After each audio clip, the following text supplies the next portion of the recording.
We talk about little fires everywhere. Ooh, no spoilers though. I'm not done. Yeah, I'm not done either. We're at the same place. What? I don't know, maybe you read ahead. Although I know you hate reading ahead, so. Reading? Like online, spoiler alerts. Yeah, no. Like if you read about it. No. Okay, so Little Fires Everywhere is a show on Amazon with Reese Witherspoon and Kerry Washington. Mm-hmm. We were watching it last night, and I think we're like 6 episodes in or something. Yeah. Kerry Washington has been crying for like 80% of that show. Mm-hmm. She really has. I mentioned this while we were watching, but I didn't want to like disrupt the episode by going deep. But in my head, I went pretty deep into it. And I was just like imagining a life where you go to work every single day, whether it's a good day, a bad day, whatever, and you just have to cry.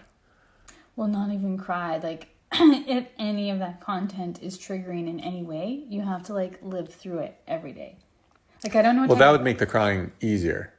That part is like, no, because that's almost like a good thing. No, you might not be over it by the time you're done work. You might take it home with you. Yeah, that's a whole other problem. But that might help the problem of needing to cry. I just like imagine her like having like struggling to cry. Well, just like imagine like having like a decent day at home with your family and then come to work and basically what you say, you have to put yourself in this mindset. Yeah. And just like spend the entire day, like 16 hours shooting 2 scenes where you're just crying the entire time. Yeah, that'd be tough. You did acting. Did you ever have to cry? Yeah, we had to cry once in school. Cried once during a monologue. How was it? I have some traumatic life stories, childhood stories, so I just think about them. It's not a good method cry. Yeah, I don't think that would work for me. I don't think like thinking about things in my past would make me cry on command. You know what actually works better than thinking of something that happened for real is thinking about something that happened and like what you would say or what you wish you would have said and say it on repeat. And like if that's also a type of acting too, is to say something and you say it over and over again until you truly mean it. And you can hear like the change in your voice as you really mean what you're saying, so that it's not just like sometimes when you're like, oh, she's such a bad actress, there's usually a reason because you don't mean it. Mm-hmm. So you like repeat a line over and over. Well, if you repeat that line and it's sad or it's something that is, affects you, you might just cry. Yeah, nothing's worse than an actor who like doesn't pull off the believability. Mm-hmm. Like when they make that like heartfelt line and it just like you cringe. Yeah. It's just like so painful. Like the whole thing is shattered. But it might be that they were having such a good day Maybe. and they just couldn't get down there.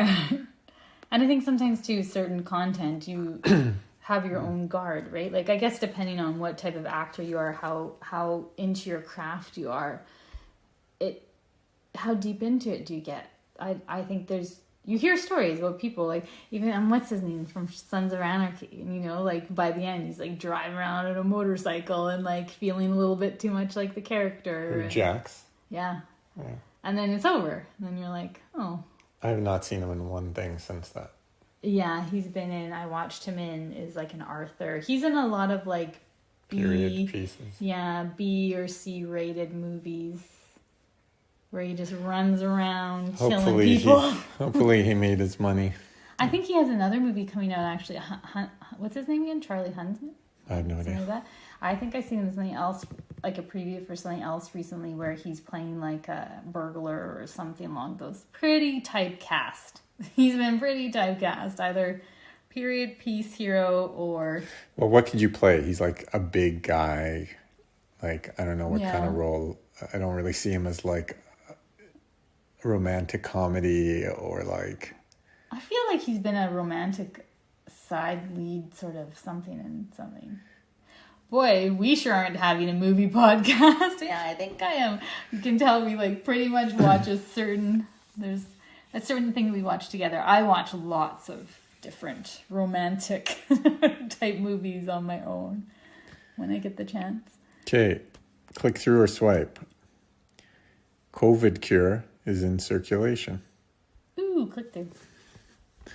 3 weeks after India's drug regulator approved, I don't know how to pronounce this, remdesivir. REMDESIVIR for anyone who wants to go fact check at home. It has a proven record of efficacy against COVID-19 for restricted emergency use. It is now allowed, the government, or India's drug regulator, has now allowed 2 Indian companies to manufacture and market generic versions of the antiviral drug in the country. Will be available starting next week for severe cases, and will have 2 million doses by the end of the year. So what, if you have it, it basically is there to save your life? Yeah. For now. They're saying that's what they're doing it for now, but I guess as they release it, when they get a bigger sample size, if it helps those people, that they might try it on less sick people. I wonder what the side effects are. Not death. Not death. Yeah. Well, I mean, the side effects probably are death, but at that point, it seems like you're heading that way anyways, if they're giving it to you right now. But if they're saying they're going to have 2 million doses, then it's clearly not just for the, like, sick. I don't know. They're having crazy outbreaks. 2 million, like, deathbed sick? Oh, like by the end of the year, hopefully they wouldn't have 2 million. No, there's no way. I mean, even though, like, the most, how many, the U.S. has had 120,000? I mean, I guess. Because that was only in, like, the last 3 months, so maybe if it gets even worse than that, They have a lot more people. That'd be crazy, though. They have, like, 2 million critically ill people. Yeah, from the by the end of the year. Yeah. Yeah. I don't know. Our friend Michael Osterholm, the infectious disease expert, some interview with him today saying, like, the U.S. is acting like this thing is over. And right now, all I can picture is a wildfire. Yeah. I mean, even in India, so I work with, one of our offices is in India, and I work with people that are some of them are in Delhi because of the lockdown, everyone's working from home, so they're kind of like from all over the area. So there's some people are from Delhi, and they're having huge spikes, and they're like, yeah, it's like you're supposed to stay home, but there's still, like, all the shops are open. Everybody can go out once a week now. But they were on, like, full crazy lockdown where you couldn't go out. So, but they're like, yeah, and it's spiking. But I think it just gets to that point where nobody can stay home anymore. Like, you can't stop now. Like, if you don't have grocery delivery, what are you going to do? So, yeah, like they were saying, like, one person from your family can go out once a week and do errands and things like that. But, yeah. Yeah. We had, I think, like 32 cases over the weekend, BC. So we're still very lucky. Like 10, 6, and 16, whatever that equals, 32 cases, something like that. I didn't think we had any because I don't, I'm not on social media at all. No, I've been telling you, you're not listening. I've been telling you. We have like we've had 5 to 15-ish cases basically every day for the last few weeks. Today was like this weekend was the first death we've had in a little bit. Oh, somebody died? Yeah. It's crazy. Like that's our reaction to one person dying. I mean, yes, they've had 120,000 plus. Well, I mean, we're only a population of how many people in BC? There's not like... Yeah. Well, Canada is... Like when people die in BC, there's a chance you might know them or know of them or know a friend of a friend of a friend. Like if they're in certain communities, you could know them. Yeah. Well, and also the fact that we had more people die of overdose last month than all of COVID combined. But see, that less likely because it's like certain neighborhoods or certain people. Like if you're not, that's not true actually. I guess people, they always have those commercials that say like you can have a drug user in your group and not know, but I feel like a lot of people usually know. Well, the kind of drugs that are overdosing are like the ones that are harder to mask. Yeah. I don't think like cocaine, which I guess would be the hardest drug that you could mask and be functional, I don't think that's leading. It's all fentanyl and heroin. And Mind you, I don't know. There's people that say that there's been recreational drug users that have died and overdosed. Do you remember last year there was those two parents that did like, I don't even know what they were doing. Like but those are like the exceptions. Yeah, that's the scary story. That's Yeah. what scares you from ever being a Scared recreational straight. user. Yeah. CT or swipe. K-pop fans and racism. CT. Okay, so remember we spoke about this with Tal on the last episode, that K-pop fans bought out all the Trump his thingy. Oh, it was K-pop? I thought you guys were saying TikTok. Oh, TikTok and K-pop. Oh, yeah, TikTok okay. was in on it, but I think is like K-pop through TikTok. Oh, okay. I think that's where it started. At least that's who was driving the trend. Oh my goodness. Yeah, so they bought out for his, what is it called? Not parade, but like his rally. His rally. His white rally. That's why they thought he was going to have 1 million people, and it was actually turned out to be like 6,500 or something like horrifically embarrassing. I thought it was like 20,000 people. No, that was the size. News? No, that was the size of the stadium, which Pink then later said she was drinking. Yeah, she retweeted that being like the image of it where all the upstairs bleachers were all empty and also blue, which was like a funny thing, like the whole blue wave, red wave thing. Yeah. So all you could see is like blue everywhere. And she was like, I think I sold that out in 5 minutes. I bet she did. Yeah. And he couldn't. I mean, it is COVID, but at least like, people aren't as insane, or there aren't as many people who are insane. And also they posted pictures, people posted pictures of ads on Craigslist right before of in the area looking for actors that aren't white. And so they're saying, they were just looking, and then you could see in the bleachers, like there's like groups and groups of people that seemed so bored, and everyone's like, these must be the actors.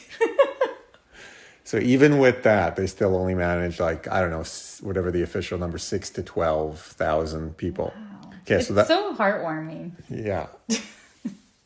So that was last week's K-pop action, and now today, K-pop fans on Twitter decided to take over the White Lives Matter hashtag until Twitter algorithm listed it as a K-pop trend instead of a political one. So I don't know like what they were doing with I couldn't find I don't know if there was no rhyme or reason to what. They were just trending it. Everyone who's in the K-pop community was just like using the hashtag and then making it clear that it wasn't an actual White Lives Matter thing. Oh my gosh. There's a White Lives Matter hashtag? Yeah, because I just went to the trending page and I saw it and I was like, really? Like, why is Twitter putting this on the trending, especially for me, who's like on the opposite side? Yeah. And then I clicked through to be like, ready to be enraged, and it was all K-pop. No, that's what I noticed is above the trend, it says the category. So I see White Lives Matter, I rolled my eyes internally, then I look up in the corner and it says K-pop, and I was like, what? So they decided like, we're going to end this hashtag. We're going to make it impossible for them to like support each other or spread their stuff. And now it's officially a K-pop trend. Pop culture is so powerful. Well, K-pop especially, they're like insane. Yeah. People around the world are crazy for K-pop though. Yeah. Did you watch that documentary on K-pop? Were you watching that? When they were showing like what would happen when they go to the US, and you'd be like, people in the US like K-pop, and they're like crazy for K-pop. Yeah. Now, I think it was only in the last few years. Yeah, I don't know that. Isn't it BTS? Yeah, those guys, and there's also a girl group. Yeah, which is so funny because when I listen to all these pop streaming things, just like in the background, even one of them, I'm realizing that K-pop is becoming more and more prevalent, and people at my work really liked it, so I tried listening to it, and I guess it's catchy because they usually have a line in English, so you could sing along in certain parts, right? Once you got the beat. Yeah, for anyone who doesn't know, actually, I was just thinking this, picturing someone in my mind. Korean pop. Oh yeah. Korean pop music. Pop. Yeah. Which was huge in Korea before it came here, and then just like exploded all over the world. But just even how they marketed it and how they're kind of like what, I don't remember if they copied the boy bands here or the boy bands here copied them, or even the girl ones where they'd have like one girl, like the Spice Girls, like they have a persona for each. They do the same sort of thing. I even saw, I can't think of the girls' band, the group, but I just saw a picture of them. There's like 8 of them in this group, and they all have a different hair color. They all have a different look. Even in the picture they're posing, they're all like represent some part of yourself that's like, you know, it allows you to be unique while liking the same thing. Yeah, the world that Backstreet Boys built, essentially. Yeah, but I don't know, was it them? I think maybe they just brought it to... I think Backstreet Boys are known. Well, there's New Kids on the Block. Yeah. They blew up first, but that didn't really start the wave. That was them for a while. But then after Backstreet Boys, then we got the NSYNC and... I want to get into some K-pop history. That was such a good documentary. I watched it so long ago. It was good. All right, so that's K-pop. Keep doing your thing, K-pop fans. See to your swipe. Jimmy Kimmel officially canceled. What? Click through. Really? Jimmy Kimmel? Kimmel. I lied. I thought he was retiring. He's not. No. He's not officially canceled, but he's self-officially canceled. Who's Fallon and who's Kimmel? Jimmy Kimmel, yeah. Is that what I said? The one that's dated Sarah Silverman? I don't want to make a rude comment right now, so I'm going to pass on that. What? I think they may have both dated Sarah Silverman. Really? That's the nice way to say that. But yes, I know. They had a serious relationship. They had a serious, 5-year relationship. Jimmy Kimmel. Yeah, the talk show host, Jimmy Kimmel. Yeah. Okay. Jimmy has decided to, quote unquote, take the summer off after he's been blowing up on Twitter, first for doing multiple stints of blackface over the years, which have now, somehow it was okay. Like back in the Man Show, which is where he started with, what's his name? And then, in recent years, he did Oprah, he did Karl Malone, who's a Utah Jazz basketball player. Yeah. But most recently, the thing that really blew up this last couple of days is a resurfaced clip of Megan Fox telling a story of getting sexualized by director Michael Bay while working as an extra on Bad Boys 2 when she was just 15 years old. Like she was in like a bikini and cowboy boots and a cowboy hat. And everybody on set was like, she's 15. You can't have her in the bar or holding a drink. And so she's telling the story to Jimmy Kimmel, right? She's like, and so instead he put me under the waterfall in like a bathing suit. And it was like, and she said, she ended off that story, which she was telling as like, he's so creepy. Yeah. She ends up saying, so that's a microcosm of how Michael Bay's mind works. To which Jimmy replies, yeah, well, that's really a microcosm of how all our minds work. But some of us have the decency to repress those thoughts and pretend that they don't exist. To which the whole audience laughed, and Megan just kind of, you could see her in the video, like kind of slink back, and she's kind of like, okay. Kind of like, oh, you're one of them too. So anyways, this came out now, resurfaced. I'm like such a skeptic. I'm like, yeah, isn't that like... Isn't that true? Is that what you're saying? Isn't that true? I mean, a few men excluded, but I wouldn't say I have the highest opinion of... You're thinking all men sexualize young girls. I've been a young girl before, Yaniv. Yeah. I've been a young girl before. Let's just say that. Like, yes, I think a lot do. I think now there are more probably that don't and maybe are taught not to. Like, that it's not okay. Yeah, so that's not okay. But in many parts of the world, they're like marrying those girls. They marry 8-year-olds in freaking countries. Like, there's a whole movement to try to keep girls in school and out of wedlock. Like, girls, I don't even know what the percentage of young girls that die from childbirth before they're 12. Like, that's what I mean. Like, I mean, he's stating some facts here. We've just socialized men on this side of the world to not be uber creeps. Is it okay for him to joke I guess it's not a joke to you, but is it okay for him to follow up her story with that comment as a talk show host? It's so hard because, like, he's a comedian and that's his shtick and that's what type of show he's on. You know, like, in the moment, I could see how he wouldn't know to not say that, especially working in the industry. He's a freaking comedian. Like, look at the stories that are coming out. Like, I think that's prevalent in their space. You know, like, I don't think he would have the awareness to not say something like that. I'm not saying whether it's okay or not. Like, yeah, it sucks that he said it, but also it's kind of reality. Yeah, and compared to, like, if you're taking all the jokes by all comedians on a spectrum, it's not that offensive comparatively. But yeah. I think it's more that he probably couldn't read that she was upset. Yeah. But then he also has a comedy show. Yeah. Like, I mean, if we start getting into the things Bill Maher has said on his show. Well, Bill Maher's getting canceled right now, too. Is he? Because he is an Islamophobe. Like, I had to homophobe. I had to quit watching him. He like, sometimes you, like, in thinking about him, you're like, he's a liberal, but he's not. He's like some weird... he's a liberal in some ways, but anyone he hates, he hates. Like, he just hates people. Yeah. Like, he just has this wide range, and he just takes the left too far. Like, it's like distorted. And yeah, when I first started watching him, I thought he was so funny. And then I just noticed, that's what it was. That he started being a producer on Vice, or he always had been, or what. But then I noticed Vice's content was so Islamophobic that I was having trouble watching it. And then I noticed, I'm like, Bill Maher is a producer. I also watch Bill Maher. Oh my goodness, it's the same sound. Like, you're hearing the same thing. And I just quit watching both. Yeah. He's super Islamophobic. Yeah, like crazy. Yeah. So, yeah, okay, back to like, the space he lives in, I mean... Yeah.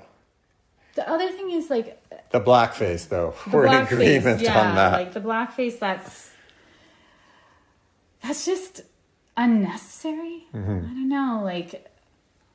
Like, you can express that you're Oprah or Karl Malone. Without putting on blackface. Right.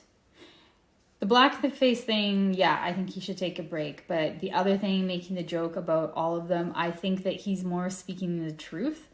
And that there's almost a part of me that wants people to keep saying these things so they get challenged on it. And that, because if we silence everyone, it's still happening. It's just you've taken the conversation away.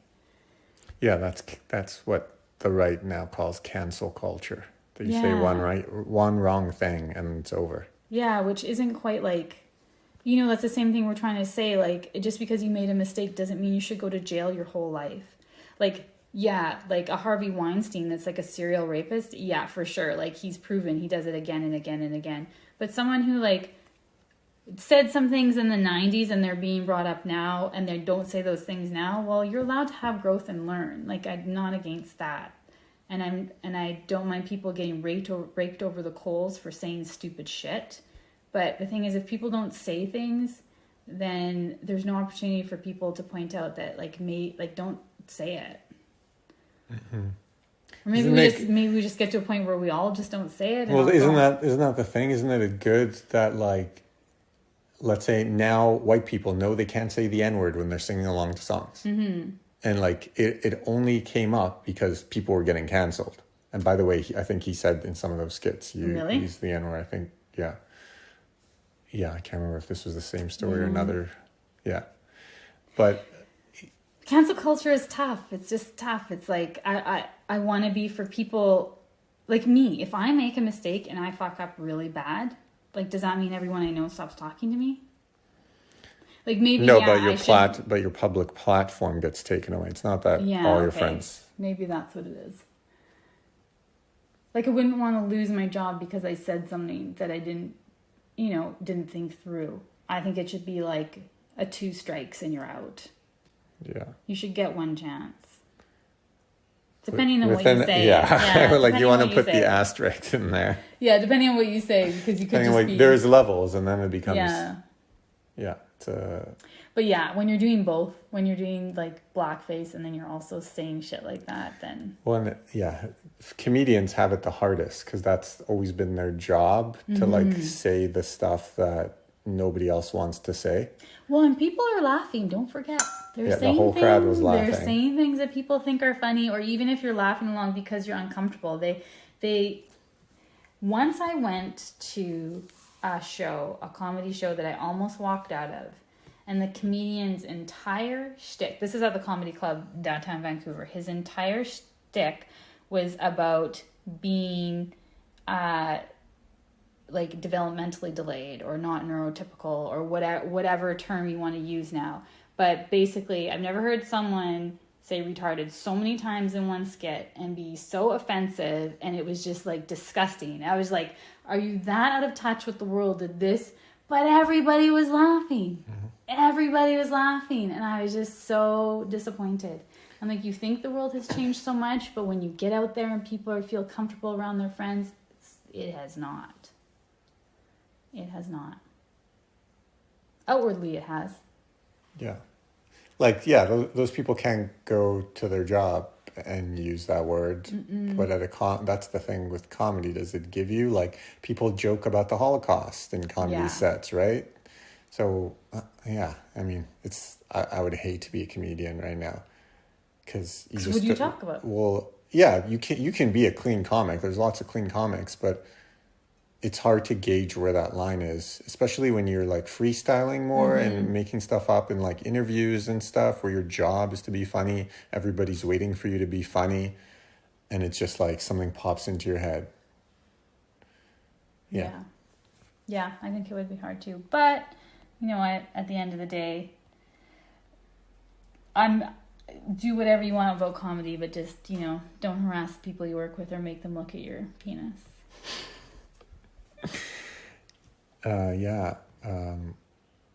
Who's that comedian that Louis C.K. Louis C.K. So disappointing, Louis. Stop showing your penis because you're ruining it for people who were your fans. I remember we used to watch his show. It was so funny. He's one of the funniest. I like... With his kids, the one he had with his kids. Yeah. Or his fake kids. His real fake kids. Yeah. Louis. Yeah. He's without a doubt one of the funniest men ever, I think. One of the best writers, one of the smartest comedians. Also just happens to show his penis to too many people. Do you think it's hard to not be a genius and not just like feel, not genius, but even on that level of feeling like maybe you're a genius and just not, like you can't not take advantage of other people and you can't not feel entitled. Like just can't entitled, and yes. That's why I was teaching Parker about double negatives. Like that you get to that point and you just feel so entitled and so like I don't feel like I would ever become so powerful that I'd be like, you know? Yeah, you definitely have. I'm sure it's really hard to not be entitled and to not feel like your opinion is more valuable. But I don't think it needs to bleed into like, I think it's okay to pull out my penis and around people who don't want to see it. Like, I don't think I'd ever reach that level. Or I'm going to drug and rape like every woman I encounter, like Bill Cosby style. Yeah, like I just don't see myself going down that. No, I don't think that's like a factor. Leah Michelle, to be honest. Oh, that's not true. Who knows? Maybe when I was younger, I would have been that bitchy. Well, that's things like Justin Bieber also, like he was so young. So it's you kind of and like Britney, like you expect them to all turn to little shits because imagine a kid who just has everything and like is the world and everybody's on them all the time. Well, and I was really bitchy and defensive at a certain part in high school just to protect myself. I went to kind of a shit high school. Well, tough, I should say. I don't know if it was shit, but it's tough. Yeah, dealing with self-image and I wasn't even like famous and nobody wanted anything from me. That was just me on a regular. Yeah, I definitely don't think you need to be famous to be a jerk. Yeah. I think that extends to the regular population. But I wasn't a racist. That's one thing. And you didn't show your junk to strangers. I didn't. So there you go. You're better than Louis C.K. C-tier swipe. The dictator countdown begins in the U.S. I don't want to hear about Trump right now. Everybody cares actually, but nobody cares. We have touched, we've spoken about Trump already. Okay, this might be a short, how long have we been recording? Half an hour maybe? Maybe. One more, so you have to CT on this one. NYPD poisoned by Shake Shack. Oh, yeah. Wait, do I know this one? Is this the one thing I've seen off the internet? I don't know, is it? No, she was at McDonald's. Never mind. Click through. I must know. So, about a week ago, 3 NYPD officers ordered shakes through the Shake Shack app, which is just like a burger joint kind of place in the U.S. They then picked them up in person, had some sips, and then threw them out, saying that they tasted strange. They complained to the manager, who came and apologized, gave them free vouchers, which they took, and that was the end of it, right? No. Not so fast. Turns out that when they told their sergeant the story, like immediately after getting back to the precinct, he called in the investigative unit, rushed the officers to the hospital, sent out an email blast to the unions saying that 6 cops were throwing up due to bleach in their food. And then those unions then tweeted out that their officers were poisoned on purpose and gave the exact location of the store. None of which turned out to be true. What? Not the number of cops, not the fact that they were throwing up, not the fact that there was bleach in anything. And they tweeted out, like, without any kind of police work. Why do people use Twitter? So the investigative unit went in after this happened. They looked at the video recording, saw that not only were they not poisoned, but the workers couldn't even know who it was for since order was done online, and then when they picked it up, it was already on the counter. So like it's literally impossible. And yeah, so they said no criminality, and the unions eventually deleted the tweet and issued some kind of bum-ass statements effectively saying, oops. Is Shake Shack suing? I don't Wouldn't know. that be awesome? Some politicians are now calling for because police are just like, oops, our mistake, like sweep it under the rug as they do. Mm-hmm. And some politicians are now being like, no, you got to investigate what the hell this is. Yeah. Shake Shack should sue. Yeah. I mean, yeah. It's the States. Everybody sues. Get on it. Yeah, and I assume it's a franchise. So like, imagine being that franchise owner and they're tweeting out your address to like hundreds or I don't know how many, tens Every of thousands Trump supporter is no longer going there. Yeah. And it's Shakes. Yeah, and they had the hashtag trending like boycott Shake Shack. But I'd be more scared of like physical violence. Mm-hmm. Like you're setting up the craziest people, giving them the address of the business, saying they poisoned, like facts, where they poisoned people with bleach. Do you throw up from drinking bleach? Like, could you drink an entire shake of bleach, not notice? Like, how much bleach do you have to drink to throw up? Probably not that much. Really? Yeah, but they didn't throw up. That's the point. But that's and what how I would they mean, know like, it was bleach? So it turned out, like when they went in the videos, it's some like chemical that they use in shake machines so that it doesn't freeze or whatever. It's like totally normal. So maybe they hadn't cleaned it out a little. So that's why it was slightly off tasting. Frick, do all these people just go to fast food joints? I have not had a shake in like a long time, like 2010, man. Yeah, of course. They're like multi-billion-dollar businesses across the like world. That's like you're just out there like, let's go grab a shake. Like, you know how many grams of sugar that is? Do you know what you're drinking? A lot of times that's not even dairy. If you're at a like McDonald's or a Wendy's or a Shake Shack, I don't think. And then you're complaining about sugar. the flavor and afraid you got poisoned. You're drinking a fucking shake. I can't. It's a weird. No, I feel like I'm on the public side of this one. That's a weird thing to get really offended by or like, worked up by. People drink shakes all the time. You eat ice cream or eat chips. It's all I don't eat ice cream. It's all the same thing. When have you seen me eat ice cream? Oh, well, not lately. Not lately, like not a long time. I had a Slurpee. I went through like about a Slurpee when? No, back when we were living in our old place. And then there was like a 3-month window, maybe last summer, where for the first time in like a decade, I drank Slurpees a couple of times. Okay, are you looking up? I'm looking. I need to know. How much bleach can you drink? Okay. It's not really the point of the story, but okay, you go off. I just like, it's probably not going to tell you because it doesn't actually want you to drink bleach, but... Because I think it's a pretty like, drink some bleach, throw up.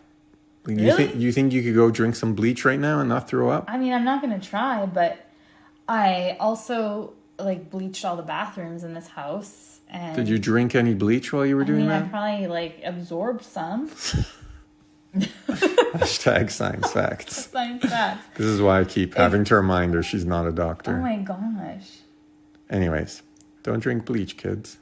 Should you worry about drinking a mouthful of bleach? You'll probably be fine. That's what it says. Yeah, as in you won't die. Not as in you won't throw up. You think your body is just like, bleach, good stuff. But for an average adult, you shouldn't expect anything worse than an upset stomach. There you go. You could drink a mouthful of bleach according to Science MD on the web.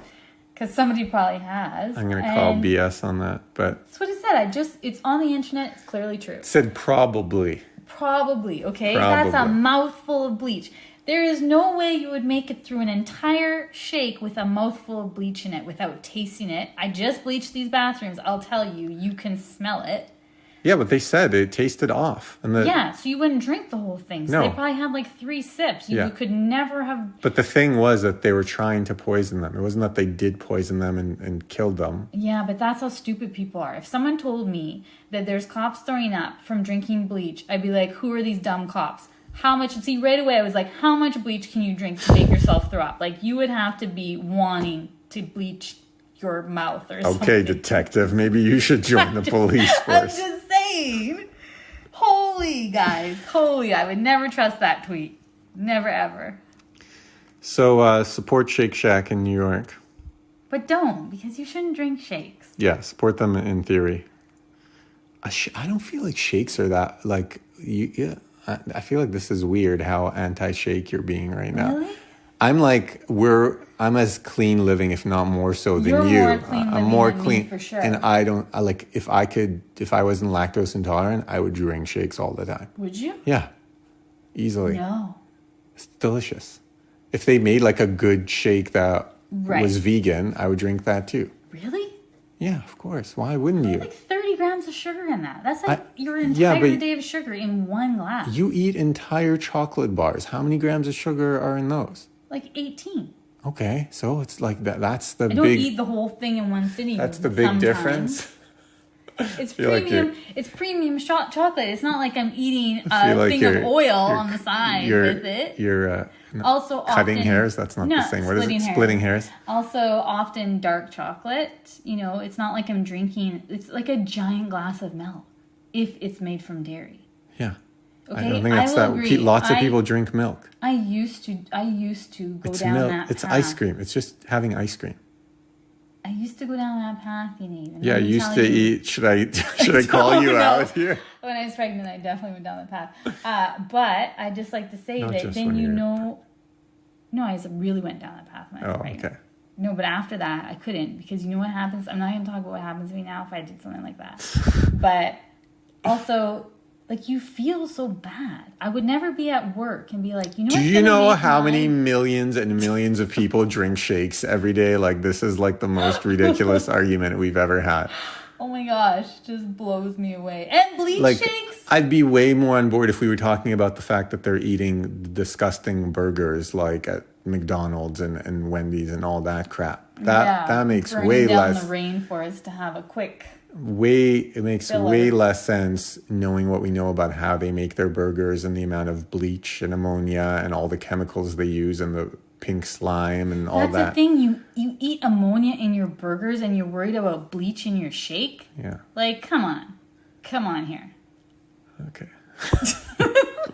Just saying. I think that's it. I just have random thoughts. Before I thought you clean too much, but now, because of COVID, I feel uncomfortable if you don't clean something. Because I don't trust my own cleaning abilities enough to feel safe. I can teach you. I don't think there's that much. Cleaning and disinfecting are 2 different things. Cleaning is like what we do to clean the counters so things look good. That's cleaning. Mm-hmm. When I wipe down the cupboards, get rid of dust, that's cleaning. Disinfecting, usually you clean all the grime away, then you disinfect. You take something like a low amount of bleach, less than I've been using, and I won't continue to use that much now that we are living in here and we don't have other people. Throw it into a milkshake and you drink it. You drink it. You wash your body with it. Okay. Yeah, no, you just do that. You do all the handles. You can do it with vinegar. Vinegar can disinfect as well. Lemon, salt. This is for a special listener who I've spoken about this a lot over the years. I've come to believe this wholeheartedly, and I do it in the moment as it's happening. I can hear it in my own head, myself telling me this. Every piece of advice that you give someone is reflective of advice that you're actually trying to give yourself or that you need to give yourself. 1 finger pointing at you, 3 fingers pointing back. as that person says to us. Yeah. Shout out. Shout out. She knows who she is. Yeah, I wholeheartedly believe this, and it's so creepily accurate that, yeah, like I said, I now, because I've thought about it so much, I hear it as, especially with like Parker or with you. Anytime I'm giving someone advice, I'm like, wow, this is like perfectly applicable to all these other things that I'm talking about or thinking about to myself. And it's just like a creepy thing. Like we're just mirrors. Like it makes you think if this is really the Matrix, and like each one of us is kind of in their own little reality, and everything is just reflective. Like it's almost, I don't know, like almost like clues to your own self-improvement. Or we all just keep learning the same thing all the time. There's really nothing new to learn. We're all just learning the same things over and over again. Why isn't there a manual? Like why is the Bible the manual? Which is just whatever, let's not get into that. But like, why can't we have like I don't know, I feel like a Matrix style manual with less sci-fi, more of like... Yeah. Yeah. You just reminded me of something. What? Today, my niece... It's not today, maybe it happened yesterday, whatever. My niece has found out Santa is not real. And it started with the Easter Bunny, now it's gone to Santa. And now she got really mad at my sister. And she's making a list of all the people that have lied to her. And she says, family doesn't lie to each other. And she's really upset. You lied to me about Santa. And it's funny because we've always had that rule that family doesn't lie to each other. So not that we would have celebrated anyway, but Parker's always known that all these things aren't real. And it's always been a conversation of, we don't lie to each other, but we can't ruin it for other people. So you'll still get a gift wherever you go, whatever you want to do. And then even like, although we don't celebrate, I really enjoy Easter egg hunting. I love hiding chocolate around the house and finding it. It's just like the best game ever. And so it's even gone to the point where like it won't even be Easter, and he'll be like, oh, why don't you just hide chocolate around the house and then I'll go find it. I'm like, what a great idea. This is so great. And yeah, we've just never lied to him about those things, that kind of thing.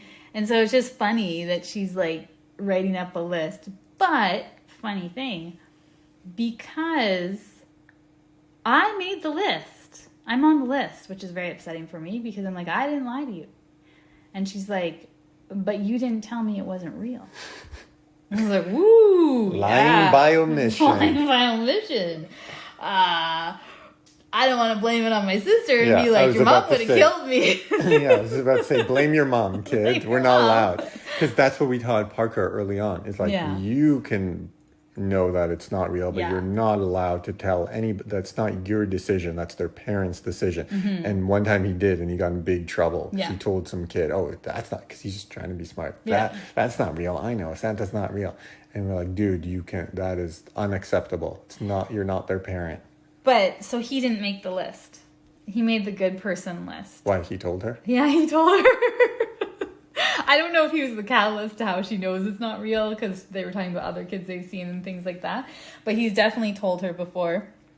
She tried to put me on the bad list, and I got on the phone and I was like, hey, you just remember, I will never lie to you.